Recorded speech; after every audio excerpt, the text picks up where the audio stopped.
기도드리옵나이다. 아멘. 우리 옆에 분을 축복하며 인사하시다. 예수가 그리스도십니다 하고요. 아멘.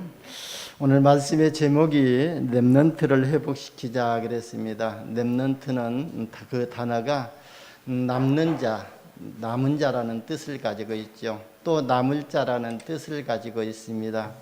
그리고 또 남는 자를 또 남길 자라는 그런 뜻을 가지고 있습니다. 즉 저와 여러분들이 또 복음으로 남는 자가 되어 있고, 또 남은 자가 되어지고, 또 남을 자가 되어지고, 남길 자가 되어집니다. 그뿐만 아니라 우리 후대가 또 이런 렘넌트이거든요. 그래서 우리는 먼저 우리 자신이 또 복음으로 회복되어지고, 우리 렘넌트들이 복음으로 회복되어지고, 우리 후대가 복음으로 회복되어지는 이런 은혜를 우리가 받아야 될 줄 봅니다. 여러분이 그리스도의 비밀을 알고 있지 않습니까? 그래서 우리가 신앙 고백을 할 때마다 가장 두려워하는 존재가 있거든요. 그 존재가 어떤 존재냐면 그게 바로 사탄이거든요. 그래서 여러분들이 정말로 눈을 뜨자마자 주는 그리스도시요 살아계신 하나님의 아들이시라고 고백을 할 때에 여러분 가정과 가문의 역사는 모든 재앙과 사탄의 권세가 무너지게 될 줄 봅니다. 여러분들이 지금 뉴스를 들어서 잘 아시겠지만 지금 세계 곳곳에서요 재난이 일어나고 있거든요. 그래서 오늘 아침에 뉴스도 들어보니까 IT에 지진이 일어났는데 7.2라는 그 강진이 일어나 가지고 많은 사람들이 지금 죽고 있고, 그리고 또 이렇게 또 많은 가옥들이 무너지고 있는 것을 이렇게 사진으로 보았습니다. 그것뿐만 아니라 어떤 나라는 또 홍수가 또 폭우가 쏟아져 가지고 물로 인해 가지고 재난이 시작되어졌고, 또 어떤 나라는 유럽 쪽에 보면은요, 이 산불이 나가지고 지금 몇 달째 차고 있는 나라도 있거든요. 그리고 어떤 나라는 그냥 이렇게 또 폭력과 테러로 인해 가지고 재앙이 임하고 있거든요. 여러분, 우리는요, 이런 재난과 또 재앙을 보면서 하나님의 중요한 음성을 들어야 될 줄 봅니다. 지금 재난이 일어나고 있는 나라들을 보면서 또 학자는 그런 말을 하는 분이 있어요. 그래서 진짜 동성애를 합법화하는 나라마다 지금 재난이 일어나고 있다고 이렇게 말하는 분이 있거든요. 그러니까요, 우연히 재난이 일어난 것이 아니다는 거거든요. 분명히 그 재난 가운데는 하나님의 뜻이 담겨져 있다는 것을 메시지로 주고 있습니다.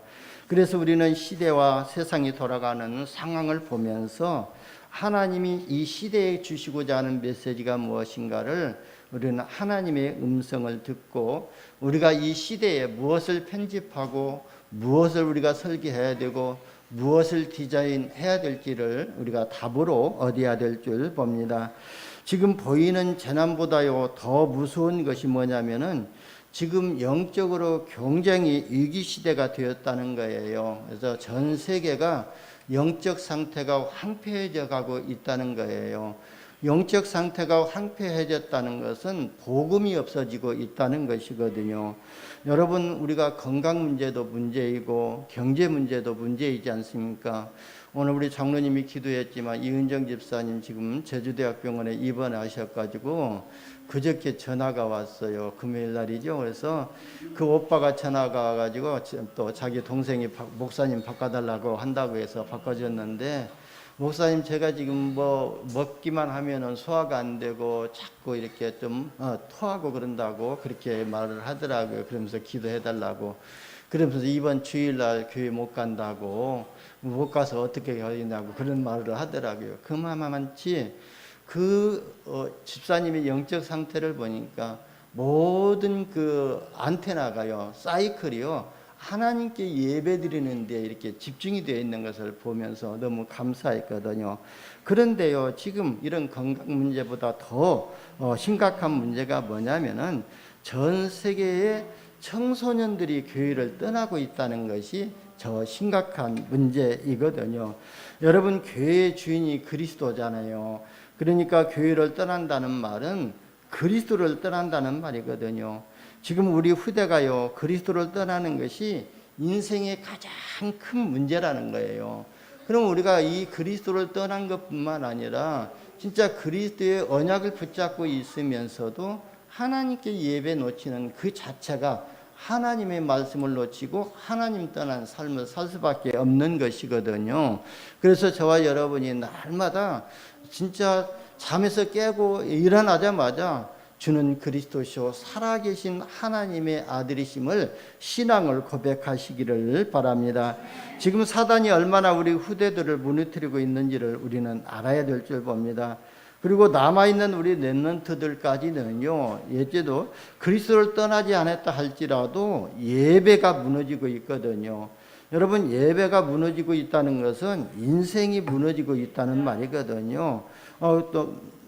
그러니까요, 하나님께서 우리에게 복음을 주시고 또 안식일을 주셔가지고요, 특별히 주셔가지고 그날에 예배하시고 그날에 우리를 축복하시잖아요. 그래서 예배가 무너졌다는 것은 인생이 무너져가고 있다는 것이거든요. 여러분, 예배 속에 하나님은 모든 축복을 다 담아놓고 예배 속에서 성취할 말씀을 주시기 때문에 예배가 무너지면 하나님의 성취될 말씀을 받지 못하고 있기 때문에 그 인생이 무너질 수밖에 없다는 것을 우리는 말씀을 통해서 확인해야 될 줄 봅니다. 그런데 이것을 일기로 생각하지 않고 있다는 거거든요. 그러니까 많은 사람들이 영적으로 무감각하고 무지하다고 볼 수가 있거든요. 진짜 영적으로 민감하고 영적인 눈이 열리고 영적인 귀가 열리고 영적인 입술이 열리는 사람은요, 예배를 우선순위로 둘 수밖에 없거든요. 제일 순위로 둘 수밖에 없거든요. 하나님은 예배를 통해서 성취할 말씀 주시고 예배를 통해서 우리 인생을 설계할 말씀을 주시기 때문에 이 예배가 모든 종합적인 축복이라고 볼 수가 있습니다. 그래서 우리는요, 이런 예배를 회복할 수 있도록 우리 렘넌트, 우리 후대를 지도해야 될 줄 봅니다. 여러분, 우리 렘넌트는요, 237 치유 서밋의 지도자라고 그랬거든요. 저와 여러분이 우리 후대가요, 237 나라의 빈 곳을 살리는 주역으로 부르셨다는 거예요. 그리고 이 치유의 빈 곳 현장을 치유할 영적인 의사로 부르셨고요.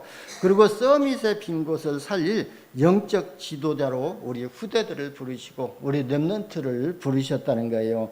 그래서 렘넌트와 후대들이요, 237 치유와 그 다음에 서밋의 응답을 받도록 마음과 생각과 영혼과 잠재의식까지 복음으로 편집되어지고 또 하나님의 말씀으로 인생이 설계하고 오직 성령으로 디자인할 수 있도록 도와줘야 될 줄 봅니다. 그래서 오늘 정말로 후대와 우리 렘넌트를 놓고 기도하시면서 하나님의 말씀을 받으시기를 예수님의 이름으로 축원합니다. 그래서 첫 번째요, 복음으로 우리 후대와 렘넌트를 회복시키면 된다 그랬습니다. 지금 우리가 성경의 큰 흐름을 보면서 지금 말씀으로 은혜를 받고 있잖아요. 그래서 성경은 너무나도 간단하게 우리에게 답을 주고 있거든요. 그게 뭐냐면은 우리 인생에서 복음을 놓치게 되면은 그 복음 놓치는 순간부터 사단에게 노예되고 사단에게 포로되고 사단에게 속국이 되어진다는 거예요. 그래서 이 성경은요, 이 사단에게 노예되고 포로되고 속국되어져 있는 상태에서 복음을 회복하라고 하셨거든요. 그래서 복음을 회복하게 되면은요, 하나님께서 모든 것을 회복시켜 주신 것을 볼 수가 있습니다. 그러니까요, 우리가 이어서 구약 성경을 통해서 복음 잃어버린 현장을 보게 됐고 복음을 회복하는 순간 또 출애굽하게 됐고 또 바빌론에서 포로에서 해방되어졌고 속국에서 돌아오는 것을 보았지 않습니까?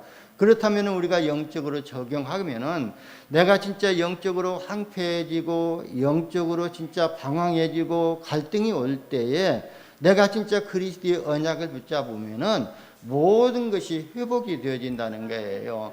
그러면서 우리가 이제 신약 성경 사복음서를 통해 가지고 우리가 가진 이 복음을, 우리가 회복한 이 복음을 어디에다 흘러보낼 것이냐, 또 누구에게 전달할 것인가를 지금 보면서 은혜를 받아 나가고 있습니다.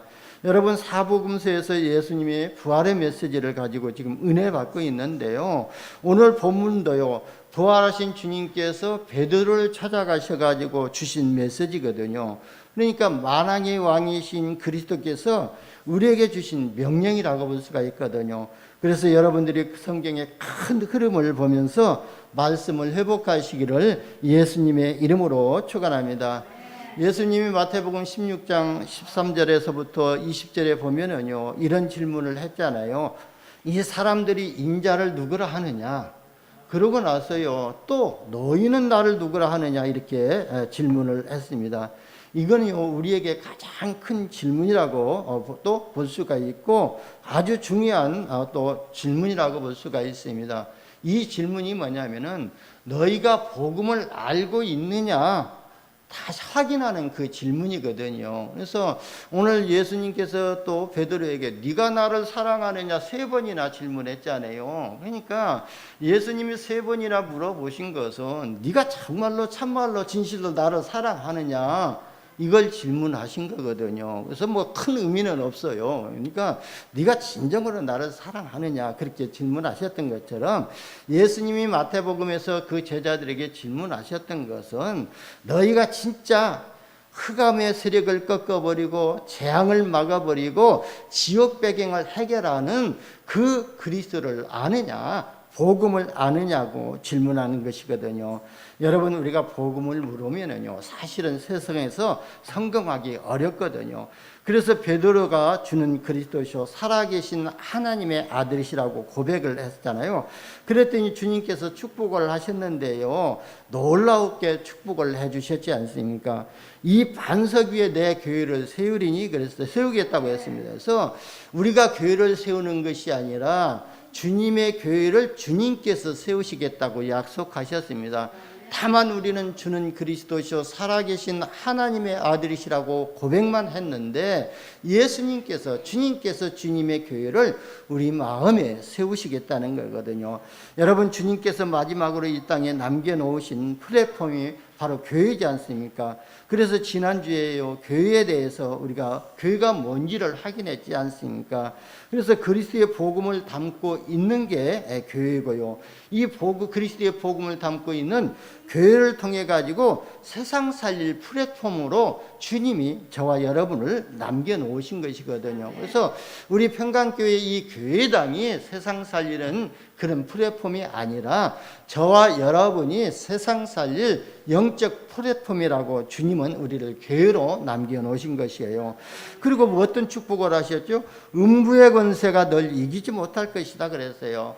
그래서 교회 다니면서요, 흑암 세력이 뭔지를 이렇게 모르는 사람이 많이 있거든요. 그리고 사단은 말은 해도요, 사단 말은 하도, 귀신 말은 해도요, 사단의 정체에 대해서, 사단의 실체에 대해서 모르는 사람들이 많이 있어요. 그래서요, 그리스도를 모르면은요, 100% 사단에게 장악될 수밖에 없거든요. 근데 감사하게 저와 여러분은 이 그리스도의 비밀을 알고 있잖아요.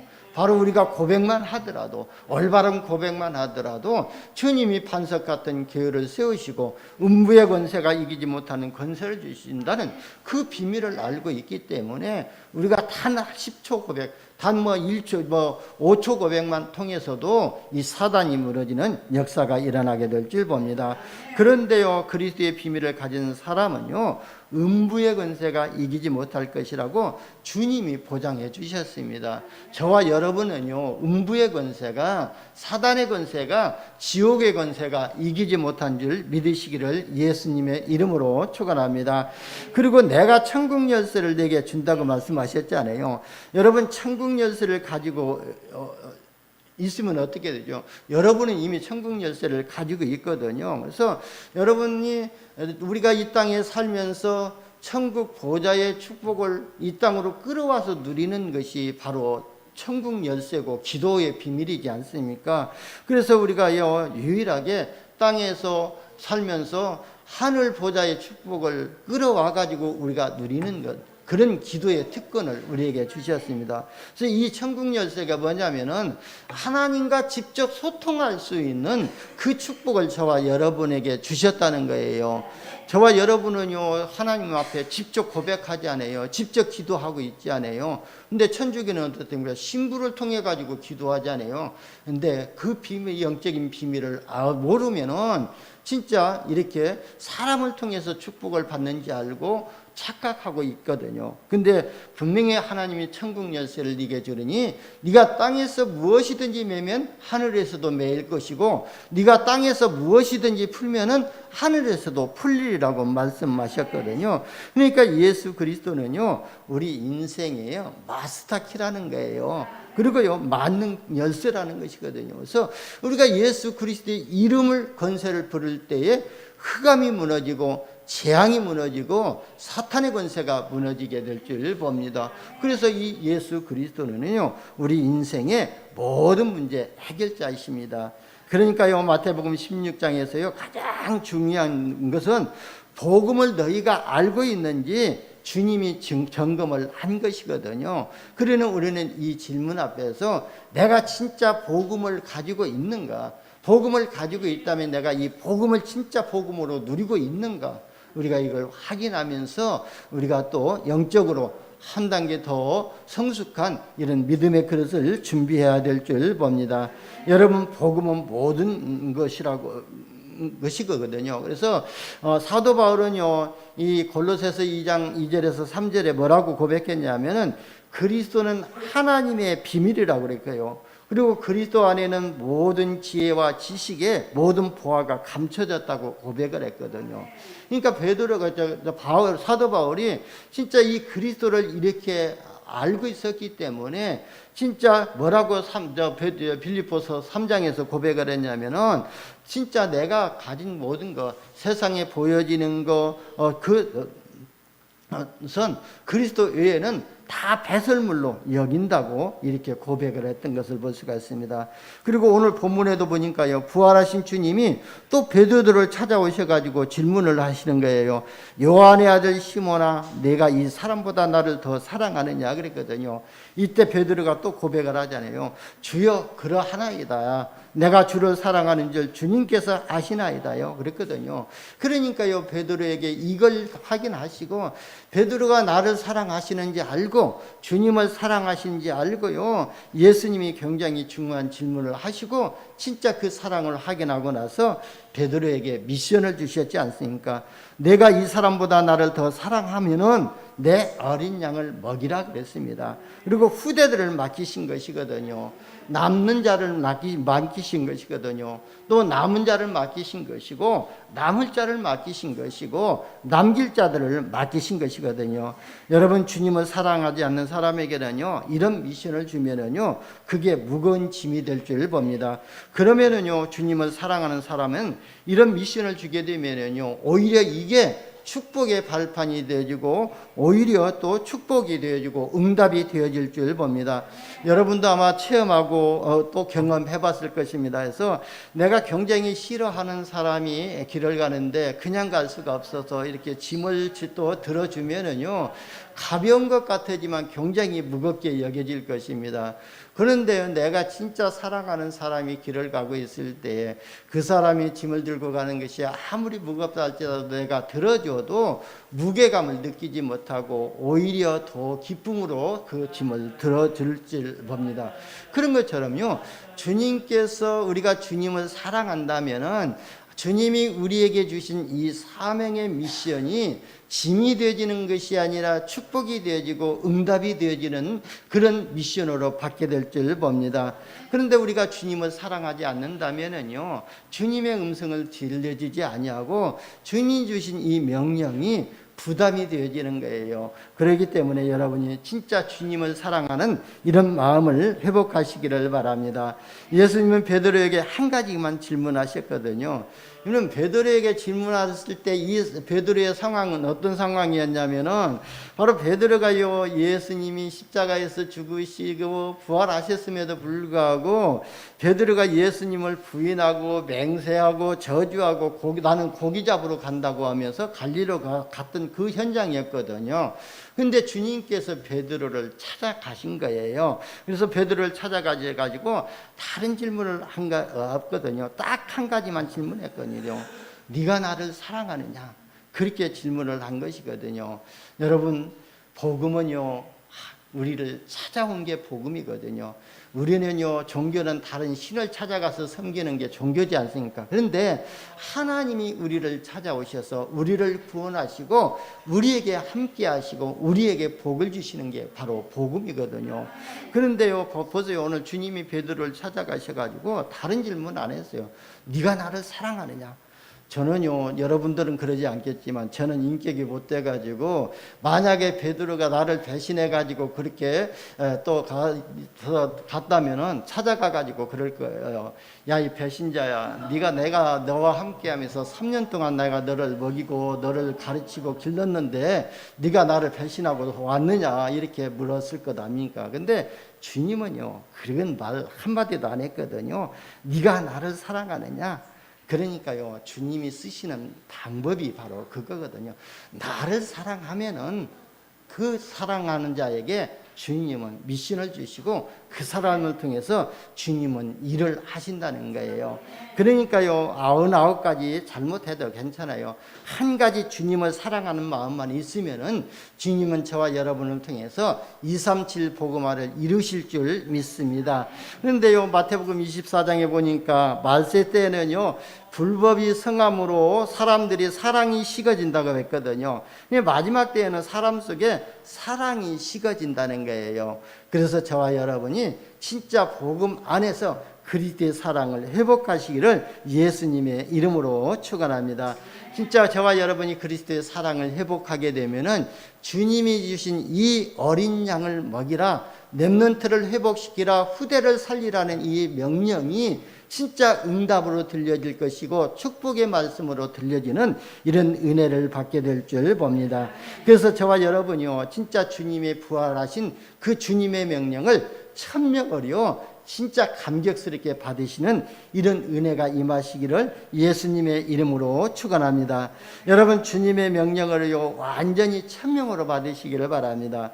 그러면 천명을 가진 사람들은요 무패하거든요. 천명을 가진 사람은요 반드시 이길 수가 있습니다. 필승하게 됩니다. 그래서 여러분, 천명은요 반드시 완성이 되기 때문에 주님이 이 천명을 완성하시기 때문에 천명을 언약으로 붙잡으시기를 예수님의 이름으로 축원합니다. 그리고요, 세 번째는요, 주님은요 항상 다음 세대를 생각하고 계셨던 것을 볼 수가 있습니다. 그래서 베드로에게 내 어린 양을 먹이라는 것은 진짜 후대를 얘기하고 있는 거잖아요. 다음 세대를 말씀하고 있는 것이거든요. 그래서 여러분, 주님의 명령을 주님은 이렇게 또 다음 세대를 생각하면서 미션을 주셨던 것을 볼 수가 있습니다. 그래서 부활하시고 난 후에 너희는 온 천하에 다니며 만민에게 복음을 전파하라. 믿고 세례를 받는 자들은 구원을 받을 것이라고 그랬지 않습니까? 그리고 제자를 양육하기 위해서 제자를 찾아 세울 것을 말씀해 주셨거든요. 그게 뭡니까? 후대 다음 세대를 두고 말씀하신 것이거든요. 요셉과 모세를 복음으로 회복시켜 가지고요 애굽을 살렸잖아요. 그리고 사무엘과 다윗과 같은 그런 다음 세대를 살려가지고 블레셋 재앙에서 이스라엘 민족을 구원해내셨잖아요. 그런 것처럼 하나님은 이 시대 237개 나라 살리기를 위해서 우리 렘넌트를 먼저 생각하시고 이 렘넌트를 키우라고 살리라고 말씀을 하신 것입니다. 여러분, 성경을 보면은요, 시스기야 같은 그 렘넌트가 결국 아수르의 재앙을 막았고, 다니엘과 다니엘의 세 친구는요 바벨론의 재앙을 막아버렸거든요. 그래서 우리 렘넌트들이 한 사람이요 한 지역에 내려오는 재앙을 막을 사람들이고, 한 국가에 임하는 재앙을 막을 사람들이고, 시대에 내려 또 임할 그 재앙을 막을 사람이 누구냐? 우리 렘넌트들이라는 거예요. 그래서 우리 렘넌트들이 진짜 그리스도의 언약을 붙잡고 예배를 회복하고 복음으로 회복되어질 수 있도록 우리가 또 렘넌트들을 양육해야 될 줄 봅니다. 그래서 다음 세대의 복음이 전달되는 것이 우리의 소망이 되어야 될 줄 봅니다. 왜 다음 세대에 우리 렘넌트들에게 언약이 전달되어야 하느냐면요, 시편 127편 3절에 보면은요, 우리 후대와 렘넌트들은 여호와의 기업이라고 그랬습니다. 그래서 우리 자녀들이요, 나의 기업이 아니고 나의 뭐 어떤 그 과거 문제, 또 영적 문제 그런 보상받을 그런 기업이 아니라 여호와의 기업이라는 거예요. 우리 후대가 대리만족할 그 대상자가 아니고 하나님의 기업이라고 말씀하셨습니다. 보라, 자식은 여호와의 기업이다. 태의 열매는 그의 상급이로다 그랬거든요. 그래서 우리 렘넌트들을 진짜 태 중에서부터 복음으로 양육할 수 있는 이런 은혜를 받아야 될 줄 봅니다. 여러분, 태아 때가 아주 중요하거든요. 저는 어머니 뱃속이 최고의 RTC라고 생각하고 이렇게 말씀을 묵상해 봤었거든요. 그래서 진짜 태아가 10개월 동안 거의 또 그 어머니 태아 중에서 영혼을 준비하는 기간이라고 볼 수가 있거든요. 그래서 태아 다락방을 하고 있잖아요. 그래서 이번에 태아 다락방을 통해 가지고 이 땅에 나와 또 렘넌트로 자라고 있는 우리도 렘넌트들이 이렇게 성전 외벽 페인트 칠을 하는 것을 보고 너무 감사하더라고요.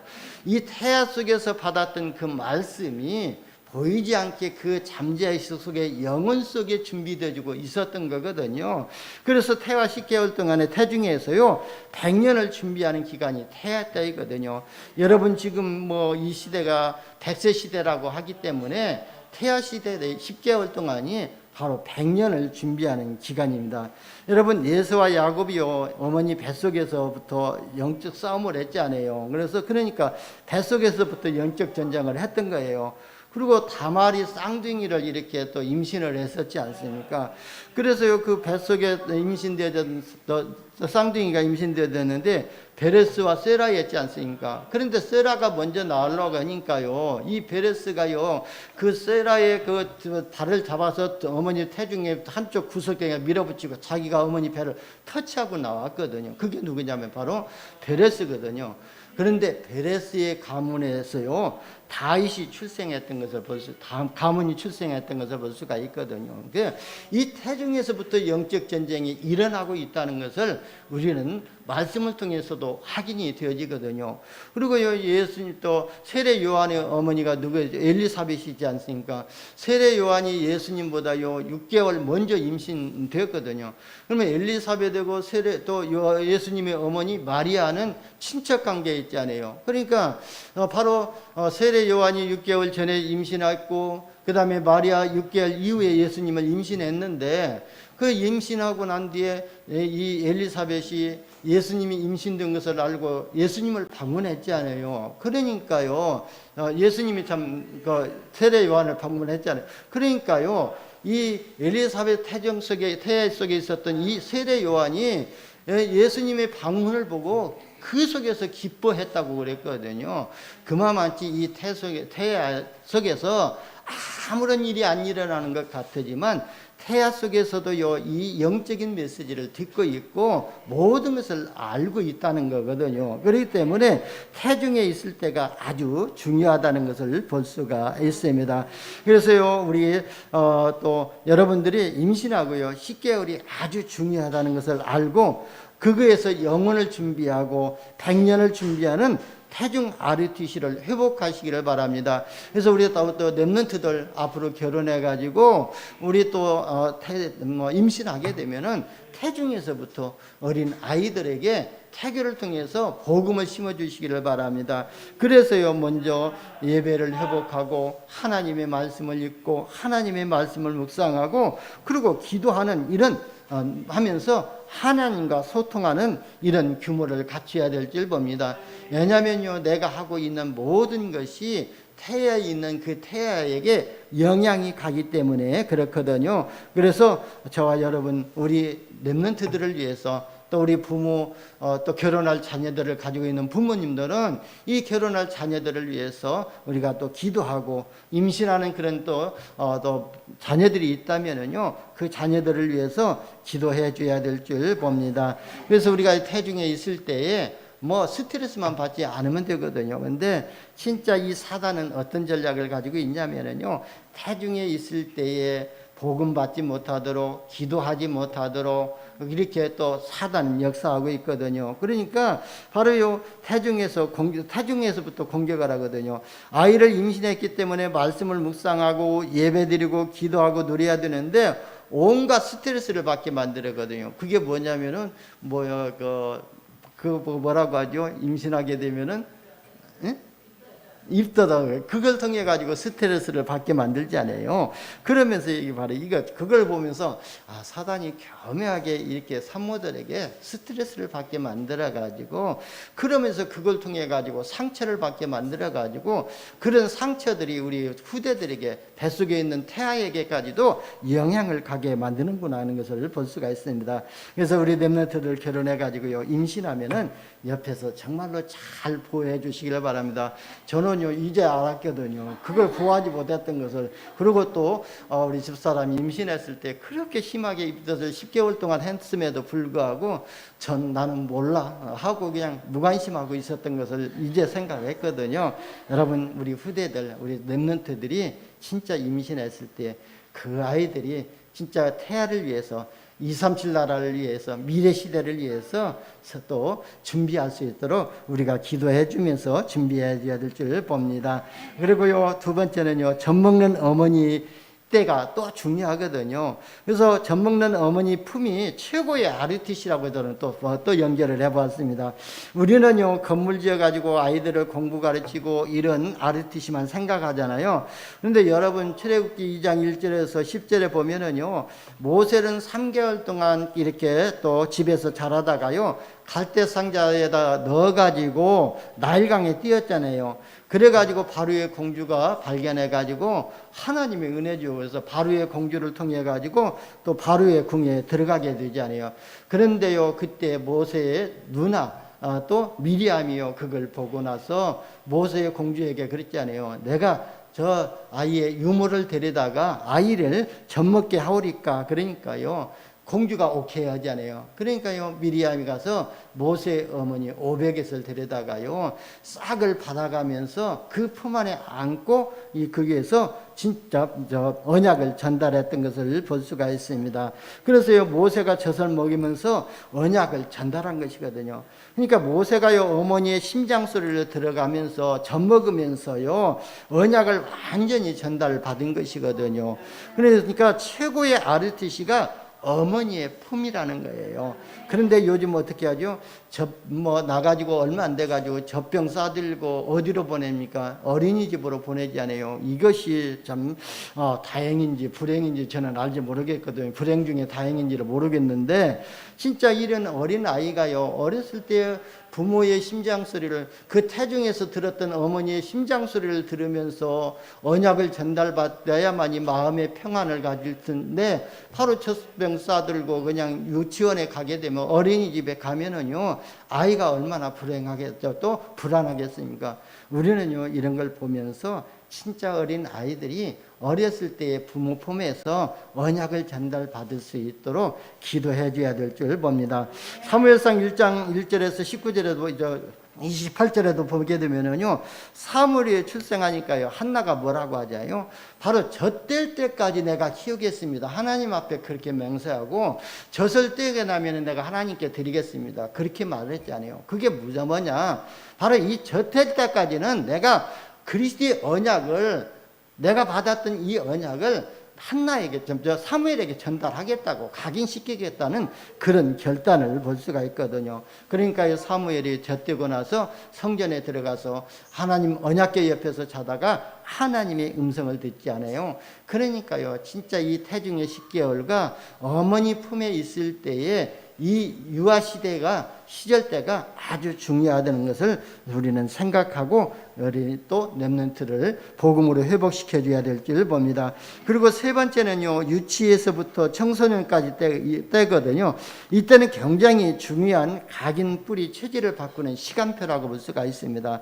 창세기 37장 1절에서 11절에도 보게 되면은요 요셉이 어렸을 때부터 청소년 시절까지 아버지 야곱이 데리고요 채색 옷을 입혀가면서 복음을 각인시키고 뿌리내리고 체질되게 만들어버렸거든요. 그러니까 유치부터 청소년 때까지 복음 각인되어지고 뿌리내리고 체질을 바꾸는 최고의 기회라는 거예요. 지금 주신 메시지를 말하면은요, 진짜 이 청소년 시절 때에, 어린이 시절, 청소년 시절 때에 진짜 복음으로 그 인생을 편집시키라는 거예요. 그래서 진짜 이 청소년 시절 때에 복음으로 마음과 생각과 그 다음에 잠재의식과 영혼 속에 편집되도록 만들라는 거예요.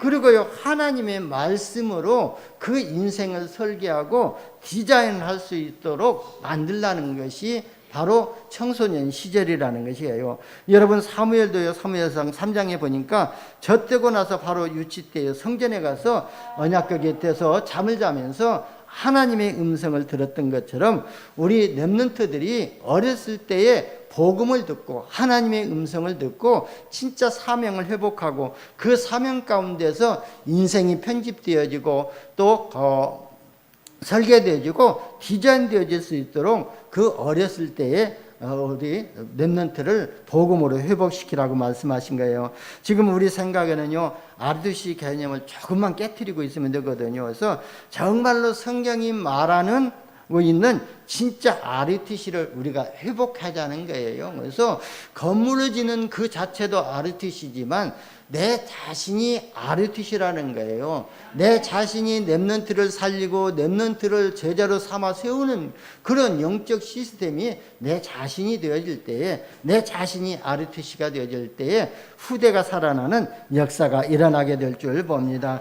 그래서 청소년 시절까지는 완전히 각인 뿌리 체질을 완전히 바꿔버리는 그런 시기가 된 줄 봅니다. 그리고요, 대학 청년 때는요, 현장 선교사로 파송이 되어져야 될 줄 봅니다. 그래서 우리 대학생들, 우리 청년들은 진짜 이제 학교 모든 언약이 각인되어지고 편집되어지고 책도 디자인되어졌다면은 이제 그 편집되어지고 설계되고 디자인되어진 그 기능을 가지고 이제 현장 선교사로 파송되어야 된다는 거예요. 그래서 오늘 결혼 전에 있는 우리 청년들과 부모님들이 이 말씀을, 언약을 붙잡고 세밀하게 인도받으시기를 예수님의 이름으로 축원합니다. 그리고 세 번째는요, 우리가 마땅히 행할 길을 우리 자녀들에게, 렘넌트들에게 가르칠 RTC가 필요하다 그랬습니다. 잠언서 22장 6절에 보면은요, 마땅히 행할 길을 아이에게 가르치라. 그리하면 늙어서도 그것을 떠나지 아니할 것이다 그랬거든요. 이 말이 뭐냐, 어렸을 때 복음이 각인되어지고 뿌리내리고 체질되어지면은 늙어서도 그 말씀이 떠나지 않을 것을 말씀하고 있거든요. 그래서 어릴 때 들어간 것이 평생이 가게 되거든요. 그래서 우리나라 말도 있잖아요. 새삼 버릇이 몇 가지 간다고 80가지 간다는 말이 있잖아요. 그러니까 부모들이요, 어떻게 사느냐가 아주 중요하거든요. 여러분들이 지금 음식을 먹고 또 어떤 음식을 먹느냐, 또 어떤 삶을 살고 있느냐, 이런 규모까지도 우리 후대들에게 그대로 영향이 가고 있다는 거예요. 그래서 여러분 이런 질병에도 가문력이 있잖아요. 질병에도 보게 되면 왜 그 질병에 가문력이 있냐면은 그 가문에서, 그 가정에서 음식을 짜게 먹게 되면은 그 가정에서 자라는 모든 사람들은 다 고혈압이 올 수 있고 중풍이 올 수 있다는 거예요. 그렇기 때문에 그 가문력을 또 생각하는 것이거든요. 그래서 우리 부모들이 진짜 우리 후대들을 위해서 모든 삶의 규모가 회복되어지는 은혜를 먼저 받아야 될 줄 봅니다. 왜냐하면 우리가 가지고 있는 모든 사상, 모든 이념, 모든 체질, 모든 규모가 후대들에게 그대로 전달되기 때문에 그렇거든요. 그래서 저는요, 지금 계속 기도하고 있는 것이 우리 교회에 RTC를 놓고 기도하고 있거든요. 그래서 지역의 어린 아이들이 아들에게 마땅히 가르칠 것을 가르칠 수 있는 이런 RTC가 세워질 수 있도록. 그래서 저는요, 건물을 생각하는 것이 아니라 지역에 흩어져 있는 우리 중직자 한 분 한 분이 그 지역에서 RTC의 응답을 받자 이거예요. 그 RTC의 응답을 받는다는 것은 진짜 우리 그 중직자들이 있는 현장에서 우리 렘넌트들을 복음으로 양육하고 그리고 복음으로 세워서 복음의 제자를 세워서 그 지역에서 말씀 운동과 생명 운동이 지속적으로 일어날 수 있는 이런 시스템의 응답을 받자는 거거든요. 그래서 이런 RTC를 놓고 기도하고 있고요. 왜냐하면 우리 어린아이들에게 복음으로 편집시키고 하나님의 말씀으로 인생을 설계하고 삶을 디자인하는 축복이 바로 RTC가 담고 있기 때문에거든요. 그래서 여러분이 진짜 복음을 가지고 있다면은 여러분이 우리 자녀들에게, 후대들에게, 렘넌트들에게 그런 삶을 담아줄 수가 있잖아요. 복음을 담아줄 수 있기 때문에 저와 여러분이 먼저 지역의 역사하는 흑암 세력을 꺾는 RTC의 응답을 받으시기를 바랍니다. 그리고 우리 교회 렘넌트 예배를 놓고 저는 기도하고 있거든요.